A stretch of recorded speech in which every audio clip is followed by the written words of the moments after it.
Welcome back to the show, everybody. This is Brian. Hey, it's Todd. What's going on, Brian?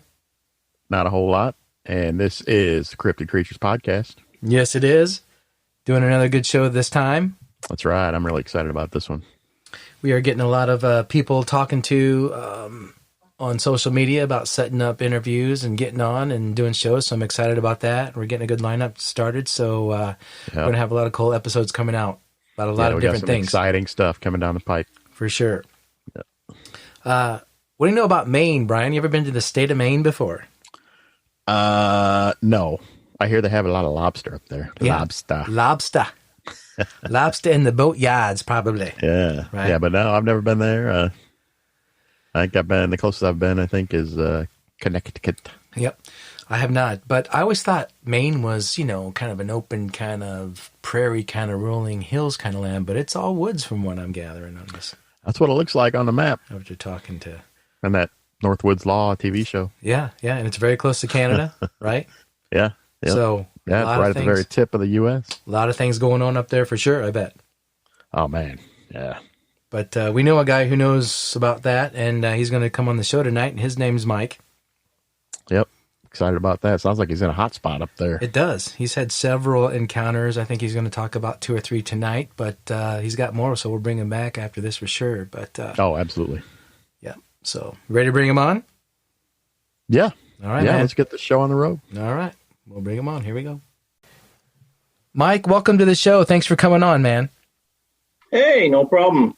I get some stories to tell, and I'm perfectly willing to tell them. We're ready to listen. Yes, we are. We appreciate you coming on so much and sharing your experiences and stories, and our listeners to hear everything. So, why don't you tell us a little bit about your background, if you want to, your kind of thoughts about, what did you think about Bigfoot, or before your experience, did you believe in Bigfoot, your upbringing and all that stuff, and then you can get into your story. You've had a couple of encounters, right? I have had 6 that have been within 50 yards. Oh, wow. Okay. Wow. All right, then. We're ready. Go ahead and start giving us some info there, bud. I guess I've been interested in Bigfoot all my life, ever since I was a kid. And I've often seen things in the woods growing up when I was out hunting with my dad, and never really put 2 and 2 together. A while back, I'm going to say probably 20 years ago, my aunt married a gentleman that used to live like right up the street from where I grew up. And I was friends with his son and never even knew the gentleman that he went out and did Bigfoot investigations until he married my aunt. And when he married my aunt, I started talking to me a little bit more about it. And of course, the curiosity was always there, but by this time I was already, curiosity was there all my life. And then all of a sudden here I am at 30 years old, and I've got a new uncle and he's into Bigfoot. So I learn a few things and start hearing things and, start getting more and more interested in it. And I guess that's pretty much what got the bug into me. That was probably early 90s when the bug really hit me, and I got more curious about it. So before that, Mike, did you know about, believe in, or ever hear of Bigfoot? I mean, I'd heard of him. I grew up from like 5 years old. I mean, listening to Bigfoot tales. I'd watch them on TV when they came on, or I'd look in a book about them, see different things. And, it always had my interest, but I never thought it was something that was here in Maine. Mike, before we get started further, tell us about the state of Maine. I always thought, when people say Maine, I think kind of rolling prairies and hills and beautiful scenery, but I don't think that's the layout. Is it more woodsy than most people think? Actually, Maine has the per acreage, is one of the largest forested states in the country of the United States. Wow. Okay. There, the Allagash territory up north is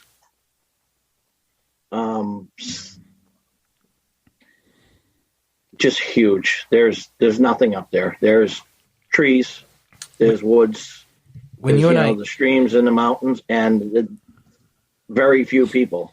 when you and I talked earlier before this episode about doing this episode, you had mentioned that to me, and I was looking on a map, and I was like, wow, you're just right there by Canada, and it's all heavy, dense woods. If you look at a satellite map of your state, it's really dense all over. Oh, it is, and a lot of the territory up here is pine. A lot of what we have for trees, we have a lot of pine. Mm-hmm. So that makes the canopy really thick and dense, like you said. And I know out in California, you get the redwoods. They're, basically the same thing, but they're just huge. We don't have them that big. So picture a redwood tree smaller and closer together, and that's the thickness of the woods. I mean, it's literally, sometimes you're in there and it's just very difficult to walk. I can imagine. There's a lot of hiding places in there. A lot of hiding places, a very lot of hiding places. I mean, I go out in the woods. I'm literally stepping out of my vehicle, walking across a pasture where I typically hunt. And there's woods on both sides and fields. And I can hear a car pass by, but if I'm in the woods, I'm seeing nothing but trees. I'm seeing the birds. I'm seeing the animals. That's it. You can't physically see 200 to 300 yards through the woods. You can only see 30, 40 yards in the woods a lot of times. If that, right? If that. Well, why don't you go ahead and start with tell us your encounters and what happened with your first one, and you can walk us into what you're doing, what led up to it, and all that good stuff.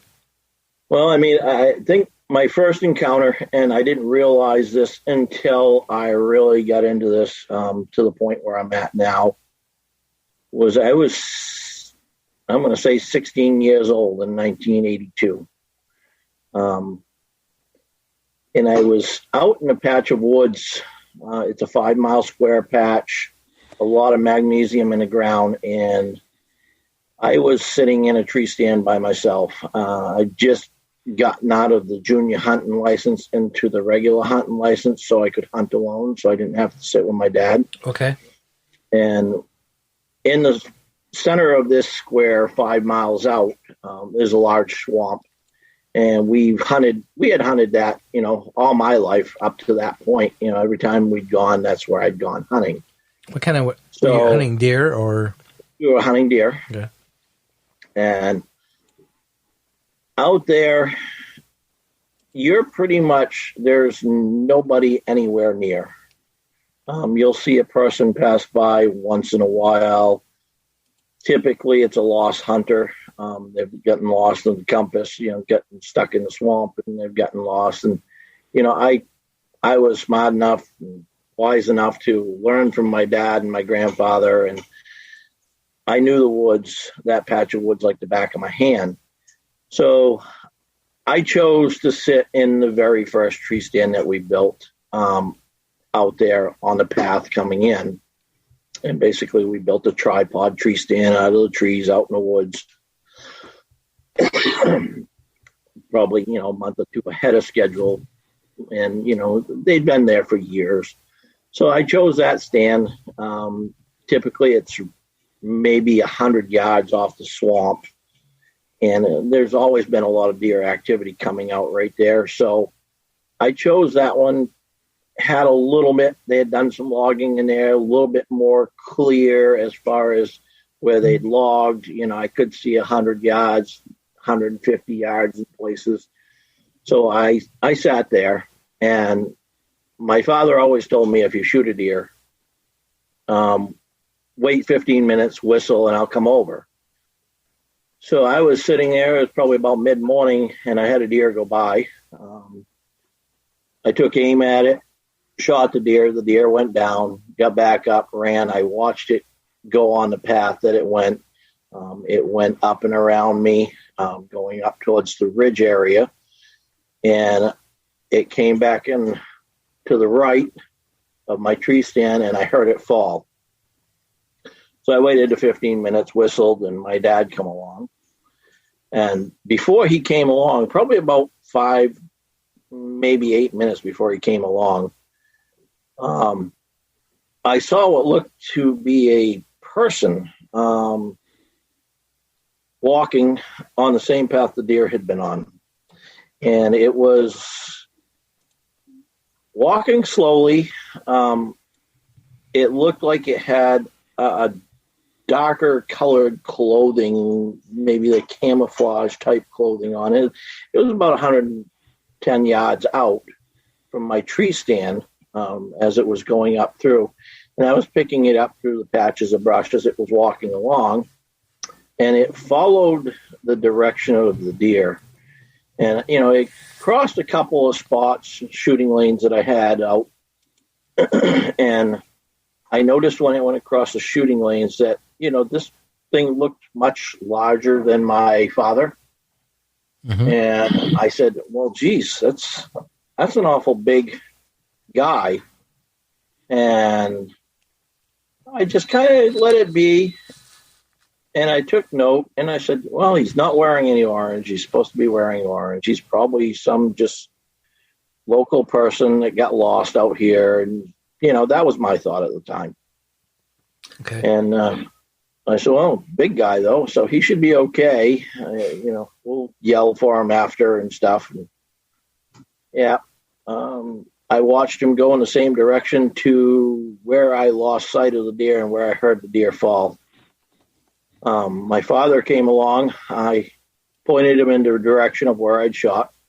He immediately found blood, followed the blood trail, same direction as this person had walked up and around, followed it to the spot off to the right, maybe 100 yards up from my tree stand where I'd heard the thing fall. And there was a pool of blood there, but the deer was just gone. Oh, there was no deer, wow. No person, no nothing. So my father said, well, he must have stole your deer because it's gone. But there was no drag marks from where the deer was pulled out. And there was no evidence of anything that the deer had just gotten up and walked away. There was no more tracks. The tracks stopped right there, and the pool of blood was right there, but there was no deer. Mike, how far away from your tree stand was the pool of blood, basically? About 100 yards. It had worked its way up and around. Mm-hmm. Like I said, the trails come up and around, and in some spots there was, 100, 150 yards in my shooting lanes. And, I could see it through the vegetation as it was going up through, and it crossed the same place the deer did, about 110 yards out. That's where I'd taken the shot, and the trail goes up and around. The trail was ranged anywhere between 75 and 100 yards going up and around me. So it was on the trail, maybe 100. It was 100 yards out on the trail, going to my right, like it was circling to try to get back down to the swamp. Okay. That's where I had my first encounter with the Sasquatch or a Bigfoot, or what Native Americans up here call them is Pamula. Pamula. Is one of the words. Oh. Pamula. Some of the other Native Americans up here will call them Wendigo. Mm-hmm. A lot of Bigfoot people will say Wendigo is more of a spiritual type creature. Right. Okay. That's what I've always have a lot of theories on all this stuff. There's no proof of what's what or anything in this cryptid world. Right. It's mainly theories, and we go on what we've seen and what we've heard and so on and so forth. So anyway, that was my first encounter. And over the years, as I grew up and I was out hunting, I'd seen different things and had different occurrences. I had one morning in, I think, probably 94, I'd left a trailer that I was renting at the time with my current wife at that time. And I made a left, and my father owned a store that I would go down and open up in the morning, make the coffee. And where I turned left, 100 yards down the road, there's a four-way intersection. Right after the four-way intersection is the farm that I typically hunt on, and the deer cross all the time on the main road. So I was being cautious, going slow, never thought anything of it. I got just past the intersection, and I saw what I thought was a deer come out of the ditch on my right, going to the left, going out to the field where I hunt. And I was like, okay, there's going to be another one. I slowed down some more, and all of a sudden something stepped out into the road, and all I could see was pretty much legs in front of the car. Wow. I was in a little Honda Accord, Prelude, a little Honda Prelude at that time, and it was literally, the knees were at the height of the hood, and it was only two legs. At first I thought moose because of the size, but then I realized it was only two legs, and it was really foggy that morning. That's why I was going slow. Okay. So I look out across the hood. I see the first deer go by. I'm expecting a second deer, and all of a sudden there's a pair of legs that first was moose, and then I went, oh, what is that? It was only two legs, and it made the strides. Of course, my headlights were on. It was still dark. Headlights are on, so I see this thing go across, and it's like one footstep from the edge of the road to 3/4 of the way across in front of my car, and two more footsteps to the field. And I was like, what in the Jesus was that? Wow. And, by this time my aunt had married my uncle, and then I went, oh, wait, I know what that is. Maybe I've just had my first sighting. Not realizing that years before I'd already had the sighting. Right. So I kind of put that in the back of my mind, talked to my uncle about it the next time I saw him. Can I ask you a quick question? So from the time you were hunting, when you said you were 16 years old, and you saw the figure walking toward or chasing the deer that you shot. Yep. Up until this incident you're talking about now, did you ever once think that was a Bigfoot when you were hunting when you were 16? You always thought it was a man? No, I never thought about it. Okay. Because it wasn't something it wasn't a hobby I had every day. So, if I saw something and what did your dad say about it? That? Did he ever say anything about it? About the deer coming up missing and stuff? He was there, right? No, he never said anything. He thought that somebody had, whoever the guy was, had grabbed a deer and dragged it away and was going to tag it and so on and so forth. Okay. So, it never registered to me. Right. And I had other incidences in between, 82 and 3 or 4, 94, because my daughter was born in 93, and it was just after she was born. So, I never registered to me, even at that incident, until you saw this in front of the car. Yeah. So, and then what? So I didn't think nothing of it, kept doing my normal thing, and had things happen every now and then that were odd in the woods. Back when I was hunting, when I was 16, I often would be sitting out there in the woods, and I would have a smell, I describe it as, it smells kind of like a wet dog, and somebody pumping out a septic system. Mm-hmm. But you're I've 2.5 heard that miles so out in the middle of a 5-mile square. I've heard that before. Mm-hmm. You're not going to smell that out there. On a scale of 1 to 10, how bad is that smell to you? Was it close or? Jesus, it'd be close to a 10. Okay. It's horrible. It curls your nose. Makes you want to vomit or something, maybe? Well, sometimes if the wind's just right and it's blowing towards you and it's really strong, I can imagine. Yeah. It'll make you want to vomit.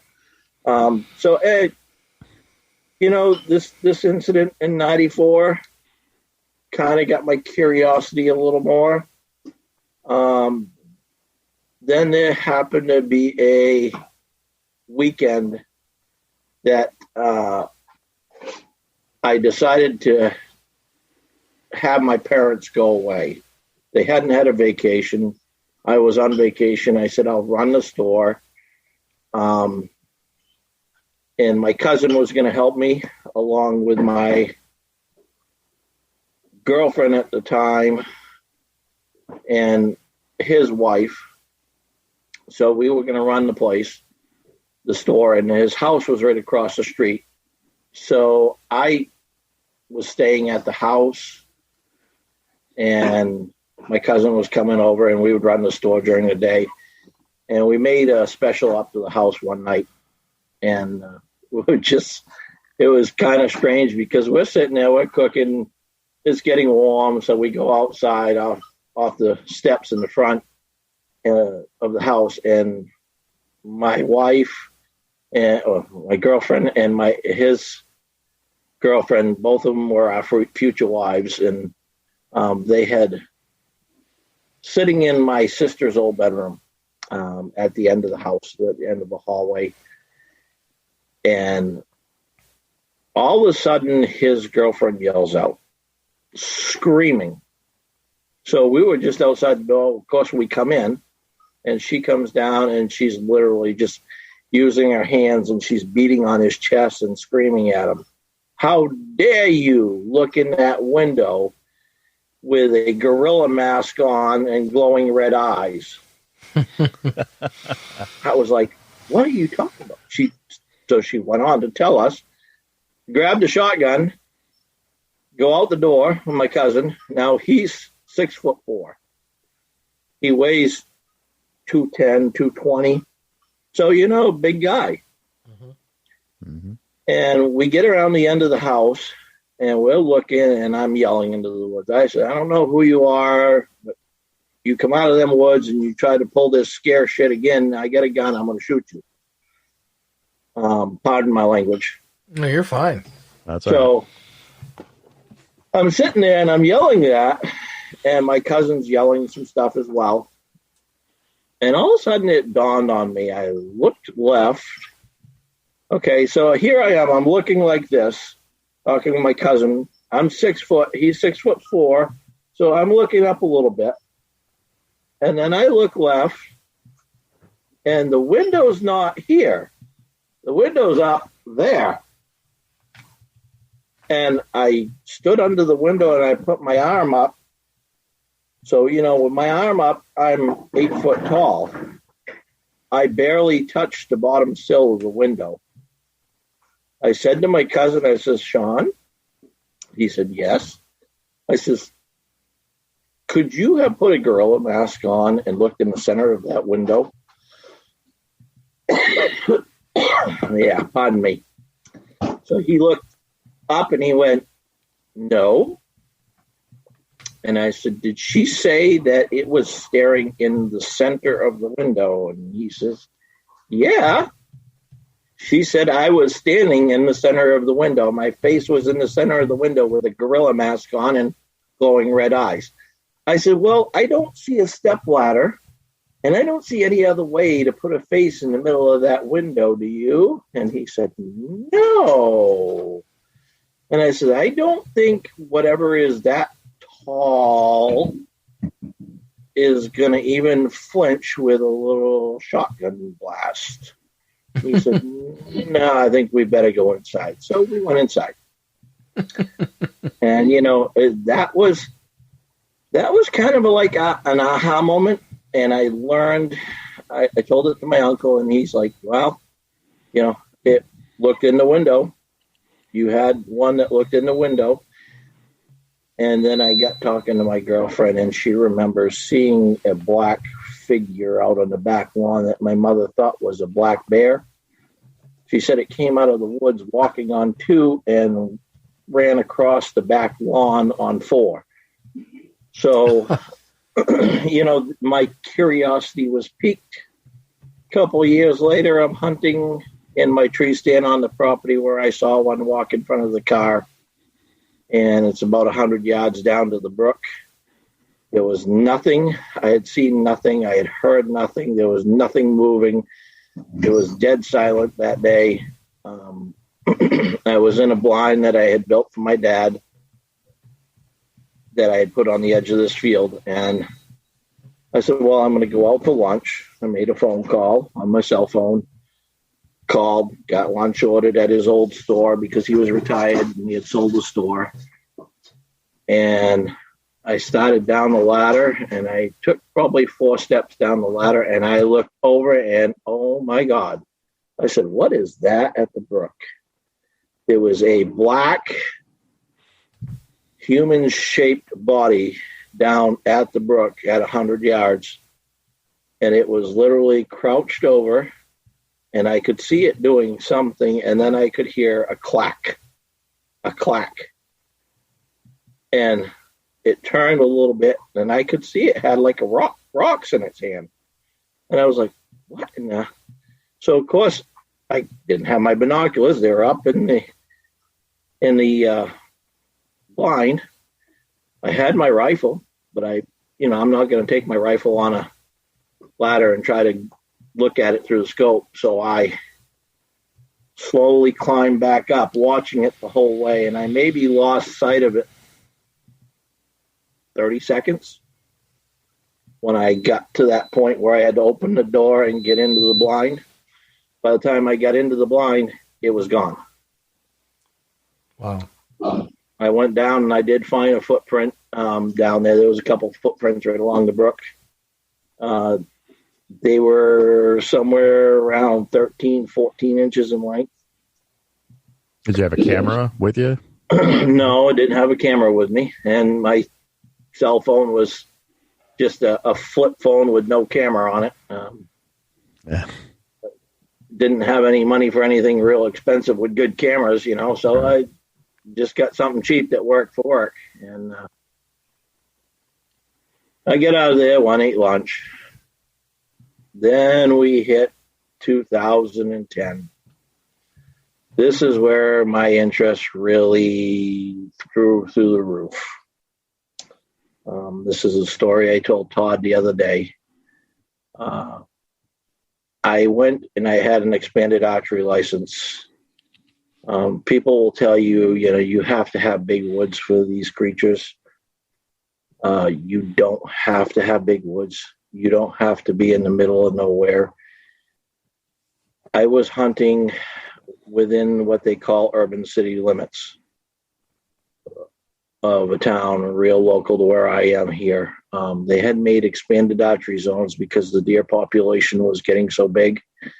So they made this expanded archery zone because archery, you can shoot within the city limits and you're not endangering anybody. So with these zones, you're actually within city limits. And this particular property happened to be a piece of property that had been in a family for a long time. It was 700 acres along a river, roads bordering every side of it. And we were allowed to hunt in a certain area of the property. There was one area, 100 acres around the farm, you couldn't hunt.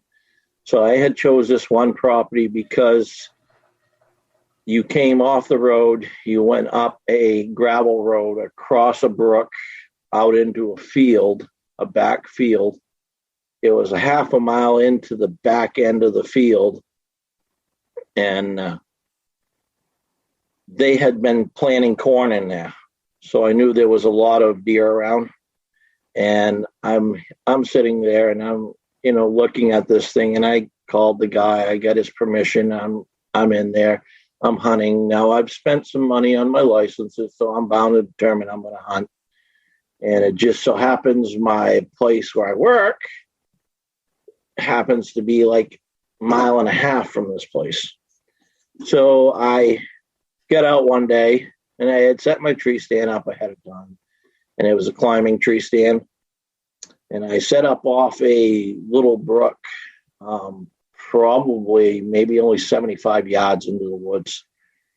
And I was always in utter amazement that I could walk into this place without having to crouch down after I got past the initial brush line on the outside edge of it.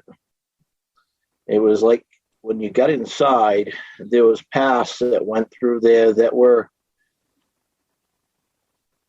probably about 3.5, 4 feet wide, littered with deer tracks, beat right down to the mud.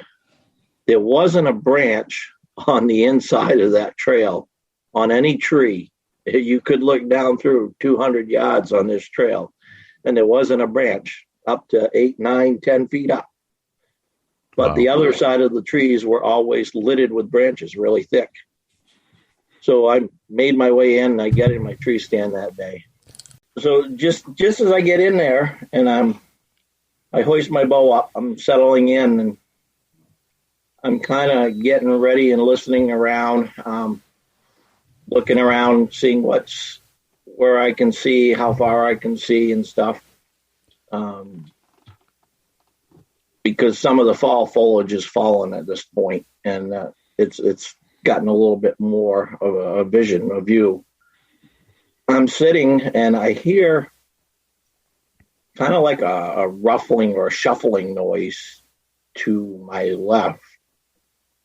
I look over, and I look around down there. I'm not seeing anything. And as I'm looking, I hear the shuffling noise again. And then I realize it's not on the ground. It's in the tree. 20 yards away, there's a tree with a Y crotch in it. And I look, and I can see what looks to be the back of a person. I can see the outline of the head. I can see the outline of the back. It looks like this is when that new leafy camouflage was coming out. And it looks like that's what they're wearing.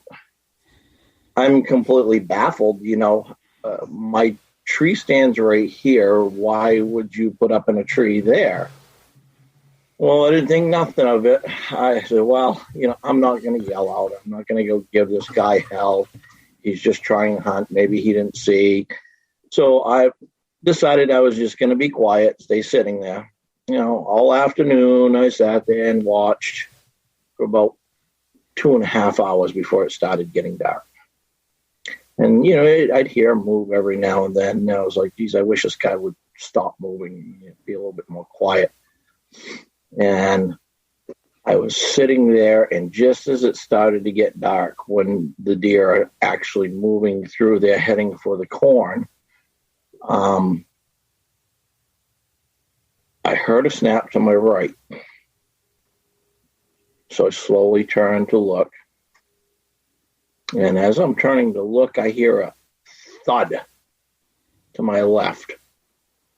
I'm like, don't tell me this guy is choosing now to get out of here. Sure enough, I turn and I look, and all I can see is this big person walking away, swinging his arms, headed for the thickest part of that woods that was right there. And I'm like, really? Dude, what are you doing? So he gets out of sight, and of course I have to climb down. So I undo the tree stand, I climb down. I'm going to catch this guy. I am mad. I am going to catch him. I'm going to give him a piece of my mind. I know he probably did it by accident, but really, it's not to the time that it's ready to go out yet. Okay, Still let me ask you a question, Mike. So when he was in the tree, he was camouflaged? Yep. He was wearing what appeared to you as camouflage? what appeared to be as camouflage. Like green, brown. He kind of mixed Yeah, them it with was the a tree. brownish colored camouflage. Like if you look at like mossy oak, Like the mossy oak. Yeah. So like the mossy oak. Okay, but back at that point in 2010, the mossy oak leafy was coming out. I think is what they called it. So the material was broke up to look like little leaves fluttering in the breeze. But when he jumped down and walked away, did he still look like he had the same cover on, or did he look different to you? He looked like he had something that was just, I hadn't seen it before. Okay. I thought it was kind of like a cool camouflage. I said, well, yeah, kind of cool. But, dude, you just pissed me off. So I go out of the property, and, of course, everybody that hunts there has to have a permission slip. So I'm going to go see who he is, because it's one of the requirements of the property owner. If you see somebody else, you got to ask them who they are and if they have permission and all that. So I'm going to go catch this guy. You know, he's ruined my afternoon, and I'm going to catch him. So I go out, and there, of course, as I said, there was a stream that you had to come across on that tote road. Now, the stream completely separates that field and that wooded area from the road that I come in from. The only way to get across the stream, we're talking a 15-foot wide stream here, is to go across the culverts on the tote road. So thinking he's going through this thick brush and he's headed towards the road, I'm going to go straight into the field and take the road in the center of the field and come down, and I will be meeting him at my vehicle. Yep. I rush out. There's nobody there. I don't see him on the road. I don't see him on the tote road. I don't see him on the main road. I drive up and down, back and forth for 15, 20 minutes looking for this person. There's no person. So I said, well, I hope he's not there tomorrow. I went in the next day, and I did walk over to the tree where I had seen him in. Mm-hmm. Well, there was no marks from a tree stand going up. There was no screw-in pegs. There was no marks showing that he had a ladder stand on it. There was no tree stand. So I was like, wow, what is that? How does he get up there? How, Mm-hmm. You know, let alone how did he jump the 20 feet down onto the ground? Right. I said, well, I'm here to hunt. I'm going to hunt. I climbed in my tree stand, and I was probably there 20, 25 minutes. And I heard a snap. And when I say a snap, take a baseball bat and break it on something. The snap that you hear of the baseball bat breaking, that's what I heard. Mm-hmm. And it literally jumped me. And I said, what in the... And then, whap! Right against my tree that I was in. I looked down, and there is a branch. Had to be 3 to 4 inches in thickness. Snapped right off and leaning against my tree. So something snapped a branch and threw it at your tree. Threw it at my tree. So I slowly turned to try to figure out where it was coming from. And probably about 75 yards behind me, there was a old rock wall fence that was the line of this property. On the other side of that fence, they had clear cut a few years before, so it was a lot of brush that had grown up. But I see what looks to be maybe a human, but it's not carrying any hunting equipment. It's real black in color. And I looking at it, trying to figure out what it is, and it takes a step. Well, it takes a step, and then it stops, and it turns its whole body. It's not turning its head. Turning its whole body. And I'm noticing there's virtually, I'm thinking, this is some kind of camouflage, and the material that comes down over the head that goes down and meets the shoulders is hiding the movement of the neck. But then I realized that it's the whole body turning and looking. The neck isn't moving. There really isn't a neck. So now I'm kind of, shaking, looking at my bow, going, I don't think whatever that is, this would hurt it. So I try to judge the height, and I'm looking at it walking. And I've walked around along that edge before, so I kind of got the idea of how high the trees are. And there's some little pines that it's got to go by, and they're probably about 8 feet tall. And it starts walking by them. Takes a step and it looks around, takes a step and looks around. As it gets to the pines, it takes a step and it goes from one side of the pine to the other side of the pine, and it's really brushy. It's probably about 4.5 feet across, and it takes a step from this side of the left side of the pine to the right side of the pine, and I'm seeing it in one step. And I notice when it goes by the pine, the top of the head is higher than the pine. So I'm like, well, that is something that is probably between 8.5 and 9 feet tall. And I'm really, now I'm really nervous. That branch was thrown by this thing probably 75 yards from behind me and landed at my tree. And this thing's as thick as a baseball bat. Okay, the end of a baseball bat. Like I said, 3 to 4 inches in thickness. And it's laying there. And we're talking a branch that's, 6-8 feet in length. And this thing was thrown the 75 yards and hit my tree. So are you thinking Are you thinking Bigfoot at this time? I mean, I'm thinking this is probably Bigfoot, and I'm freaking out. Are you scared? Oh, I was shaking a little bit, yeah. So I said, I think this is what I saw yesterday. And I'm thinking as I'm watching it, and I had the opportunity. Here's the best part. I had the opportunity to watch this thing for almost 10 minutes before it got out of sight. It would take a step, it would stop, it would look around, it would stand there for, 30 seconds, and then it would take another step. And did you get a good look at its face? Yeah, it was when it turned, it was a very flat, leathery type face. It was very dark in color.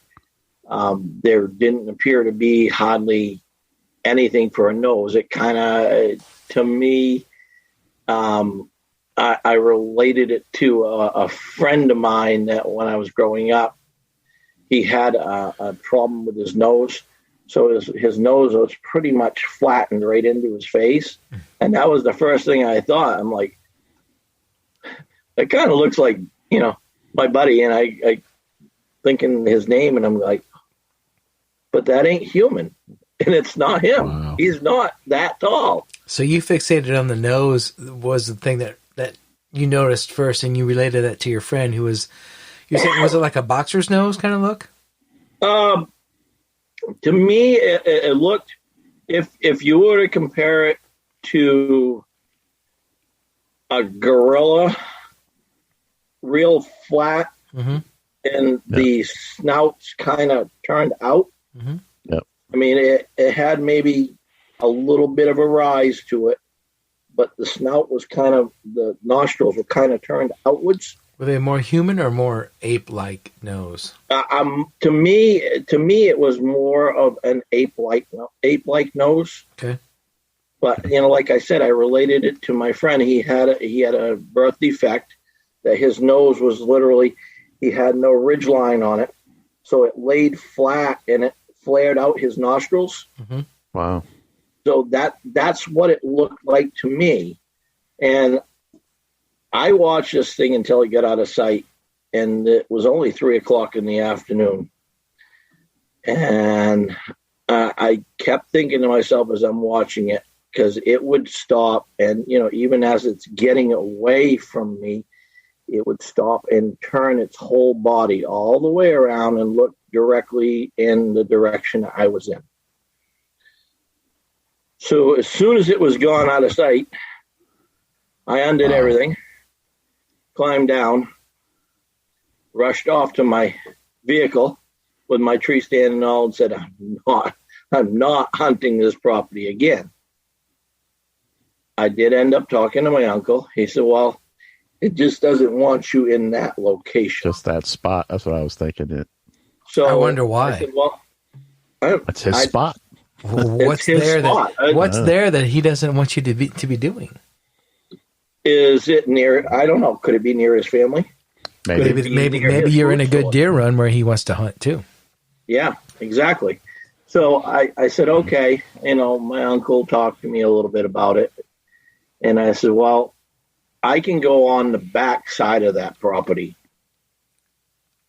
If I go all the way out, because I was literally 200 yards from my truck once I hit the field. Okay. So I said, if I go to the back side of the property, it's a little over half a mile out. The way the field was planted was you came up the road, and the road went up the center. The field kind of went uphill and then went downhill to a tree line in the back. And on both sides of the road going up, there was corn planted. And at the very peak of the hill, there was corn planted down over. So you would follow the road up the center, make a left, and the road went to the tree line, and then you could walk the edge of the corn around the back. Well, when you get around the back, there was 2 snowmobile trails that come out that are used in the wintertime for the snowmobiles. And each one of them come out on the back side of that corn and that, out of that back wood line. The furthest one over to the right, if you were looking directly in from the road, actually opens to like the field. There's a portion of the field that they couldn't plant because there's a heavy ditch that runs across it. Mm-hmm. So they would plant the corn to that. And I said, okay, I'm going to go and I'm going to take my hunting blind and I'm going to go set up on the back side, because I had scouted all this out ahead of time. I'm going to go sit on the back side of that cornfield, because the pines just probably 60, 70 yards to the right of where you go into the second snowmobile trail turn into oaks. So there's a lot of deer that travel through there. Mm-hmm. So I said, I'm going to go back there. I went back. I set up my blind just off the snowmobile trail where I could get a shot at anything coming up the trail. And I had a deer trail off to my left as well. Sorry. You're fine. And I sat down and got all settled into my blind and my chair, and it's beautiful day out. Beautiful fall day. But I didn't hear a bird, a squirrel, nothing. Nothing was moving. So it was like alone. Everything was just suddenly dead. What was that, Brian? So he was not alone. No, it doesn't sound like it. So I was probably there for 20, 25 minutes, and there was no noises. So I said, well, maybe it's September. It's a little warm. Maybe they're not moving. But then I hear a smack, almost like a deer hitting his horns on a tree. And, knowing the area, I know it's to my southeast. So I'm kind of peeking up the back of the blind, thinking maybe it's a deer, trying to get the velvet off his horns. And I'm curious to see how big this buck is. So I keep peeking, nothing. And I keep hearing a smacking. and it's moving. It's moving from my southeast into my east and then into the northeast. I finally stop hearing it, and it's probably about a half an hour before total darkness. So I wait, and like 5 minutes before darkness, I pack up my blind, hook my chair on my blind, put it on my back, turn on my headlamp, on my hat, and I start hiking out. Get to the field, there's nothing. I've got all my arrows knocked, I'm done for the day. I've had a good day.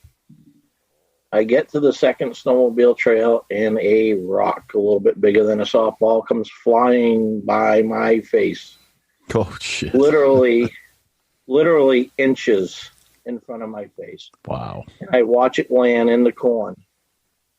And I turned to the right, and I yelled. I said, "Hey, I don't know who you are, but if you were to hit me with a rock like that, it would probably kill me." Yeah. And I no sooner got those words out, another one about the same size comes flying by my face again.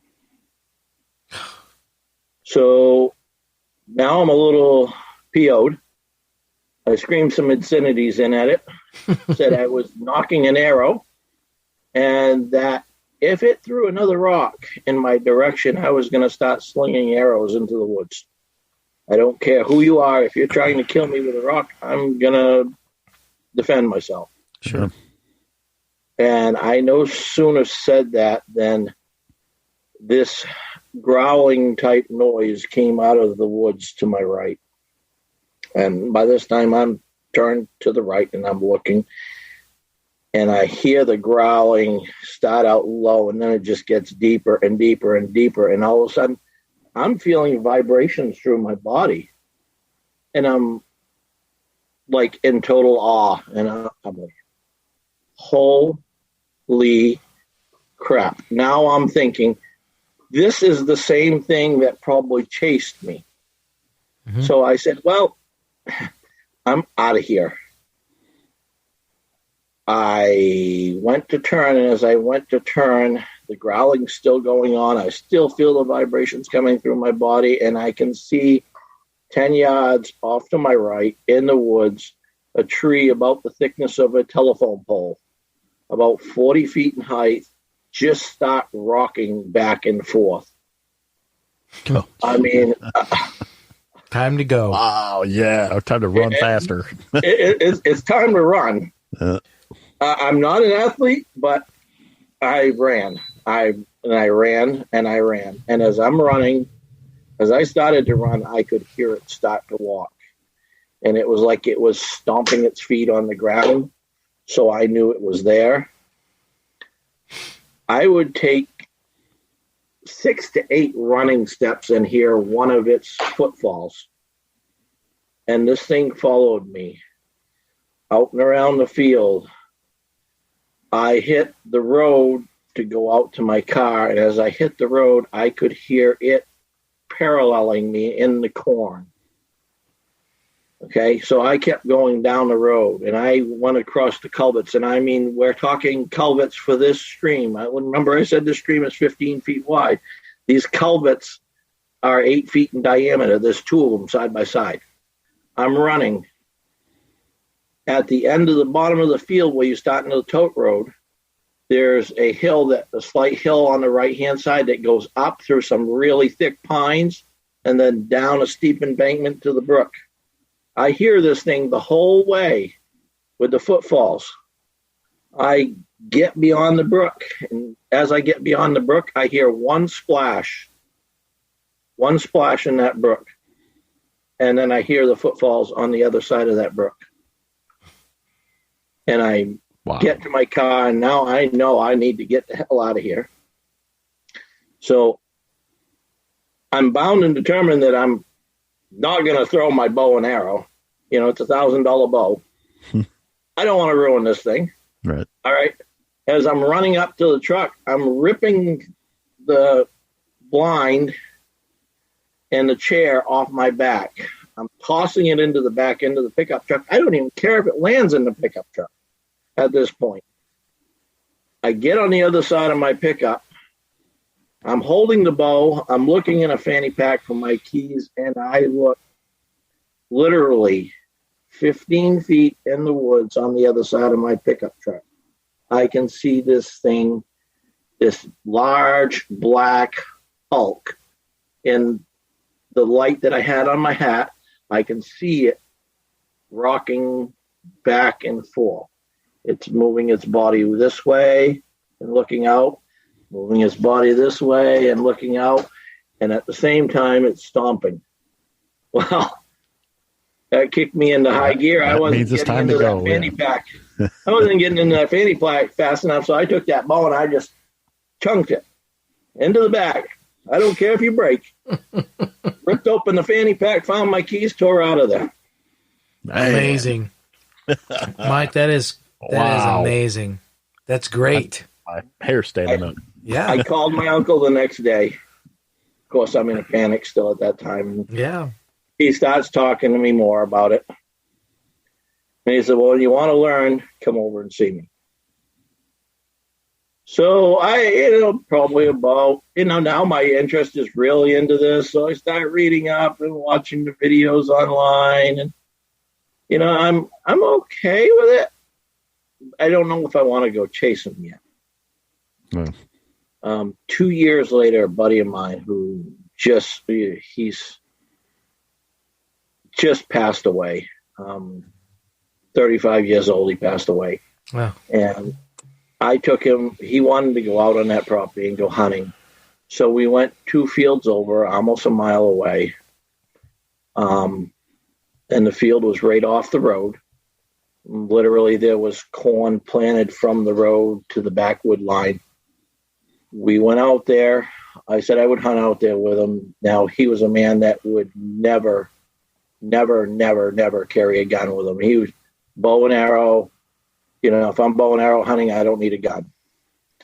So we go out there. He sets up on the back edge of the corn where 3 roads come out of the woods.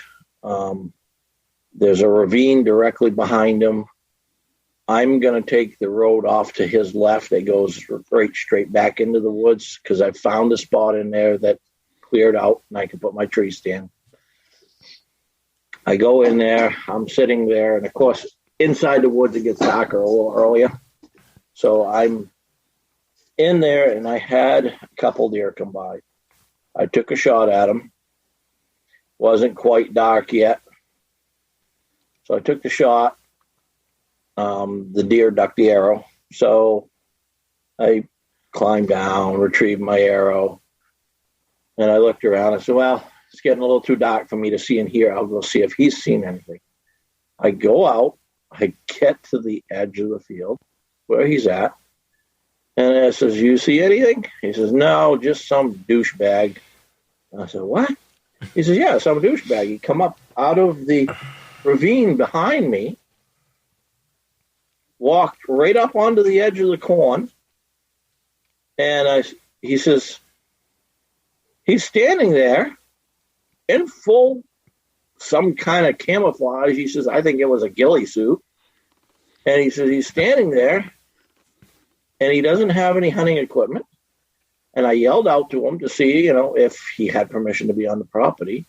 And he just kind of turned his whole body, looked at me, and turned and walked into the corn. I said, how long ago was this? He says, just before you walked out of the woods. I'm looking, I'm like, nice. I said, this is dark. He walked into the corn. This guy's going to get lost if he's got nothing, no way to see through the corn. We're talking 600 yards across this corn. Mike, and all these incidences, how tall do you think these things were? I mean, do you think you saw the same one over and over, or do you think it was different ones? The first day in the crotch of the tree, it was right around 7 feet tall. Okay. Second day, like I said, was somewhere between 8 and 9 feet because it went by the pine, and I know that was 8 feet tall, and I could see the top of the head. The one that chased me, I know was at least 9 feet tall. So here I am. I'm talking to him at the edge of the corn. And I says, do you know the direction he went in? I mean, maybe we should try to help him. He says, yeah, I know where he is. He's right there. I can see him. I said, you can see him? He says, yeah, he's about 200 yards out. He says, I can see his head. Over the corn. Over the corn. And I'm thinking, wait a minute here. I look at the corn, and I'm looking up at the top of the stalks. I said, you can see his head? He says, yep. I said, okay. Well, I guess he'll be okay. So let's go. So he climbs down, and we get out of there. My first thought when I get out of there was, I know what that was, and I'm not going to hunt in there anymore. I went back the next morning. I didn't have to be into work until like 9 o'clock. I went out first sunlight. As soon as there was enough light for me to see, I hiked in there, and I was going to get my tree stand and get the hell out of there. I didn't care if he hunted there anymore, but I wasn't. I got to the back wood line where his tree stand was. It was already gone. He had already come out and taken that tree stand and left. Wow. From that point on, I never saw that man not carry a 45 on his side in the woods. I asked him about it. Yeah, that'll do it. He refused to talk about it. He refused to say it was what he saw, and that was all there was to it. You ain't going to get me to tell anything. Right. Well, Michael, we love your stories. We appreciate you coming on here. Yeah, man, this is awesome. Amazing, and hopefully we can get you back on soon. We want to wrap up soon, but I have a couple questions for you real quick, if you don't mind me asking you. Okay. You obviously believe in Bigfoot now. Yes. What do you think? Do you think Bigfoot is a physical flesh and blood creature, or do you think there's more to it than that? Do you think there's more spiritual things going on, or where do you think Bigfoot come from? How do you think, give me your whole philosophy on it. You've seen it several times, so. That whole question is a question that's kind of like a can of worms. When you open it up, it's going to look like it's flesh and blood. And if you were able to touch it, it's like flesh and blood. But somehow they seem to magically disappear or suddenly appear. I don't know exactly what they are. And in my opinion, I know there's a lot of people that are supposed experts in this out in the field. In my opinion, there is no experts. Until somebody can sit down with these creatures to see their habits, see how they survive, see how they live, is able to touch them, is able to see what they can do. Until that point, to me, they're flesh and blood of some type. However, do they have knowledge or things that we don't possess? Do they have an ability to, as people say, cloak themselves? Do they have an ability to do like a chameleon, perhaps, change the pigmentation of their skin to blend in with their background, which makes them look like they disappear? Are their feet like ours, or are they like a dog's? Do they have a pad on the bottom? Is that why they walk so quietly? Until somebody is able to sit down and observe all that and actually get that feel on them, they are whatever anybody thinks they are. They could be mystical beasts. They could be a spirit. They could be flesh and blood like us. But until we get to that point where we physically sit down and actually are able to observe these things for a period of time and learn about them, the only thing we can relate them to is a physical beasts. They leave the footprints. They seem to have the same motions as a human or an ape of some type. They seem to be able to have the sense of smell that a creature in the wild would have, and the eyesight a creature in the wild would have, far more keen than ours. Mm-hmm. So I'm going to lean on the side of flesh and blood until somebody proves it different. Sure. Well, that's a great philosophy, Michael or Mike. We appreciate you coming on and talking about your episode or your encounter. Sorry. Yeah, man. We'd love to get you back on too if you run it anymore. It sounds like where you're at. Like you're in a hot spot. Yeah, it definitely sounds like you're in a hot spot. Maybe we should come pay you a visit sometime. We're gonna have to come visit you. Well, that's just a few of the encounters. We've actually, myself and another lady who had an encounter at 10 years old, she physically turned around and was face to face with one of these things, probably about 10 feet away from her. Wow. Wow. We got to get her on the show too. We've give had her our name. Interviews with people who do investigations up here.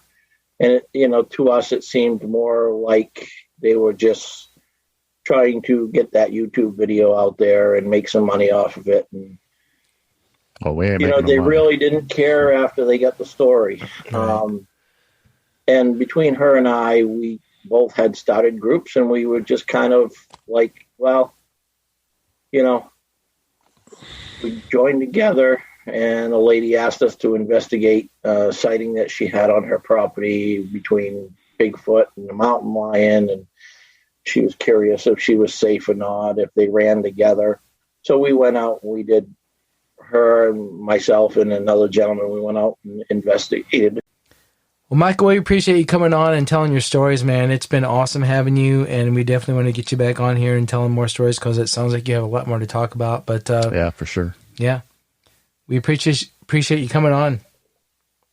No problem. Anytime. I mean, we've developed a group up here in Maine, like I was saying, and we're actually banking a nonprofit foundation, and we're doing investigations. Yeah, I want to get into more of that too. So yeah, we definitely want to have you back on because I want to hear more about that. Sure. Oh yeah. What's the name of your foundation? Group? Your group. It's Maine Bigfoot Foundation is what we have reserved for a name. Okay. Our nonprofit paperwork is almost finalized now. Okay. And then we're going to just use any monies that we make from sales of products on there to just go out and do the investigations, get the equipment. And well, Michael, we appreciate it, man. Thanks for coming on, and you take care, bud. Thank you so much. Oh, no problem, gentlemen. We'll see you next time. Absolutely. We'll talk soon for sure. Keep my phone number and message me and let me know when you want to do it again. All right. Take care, bud. All right. Well, thank you. All right. You have a good night, gentlemen. You too.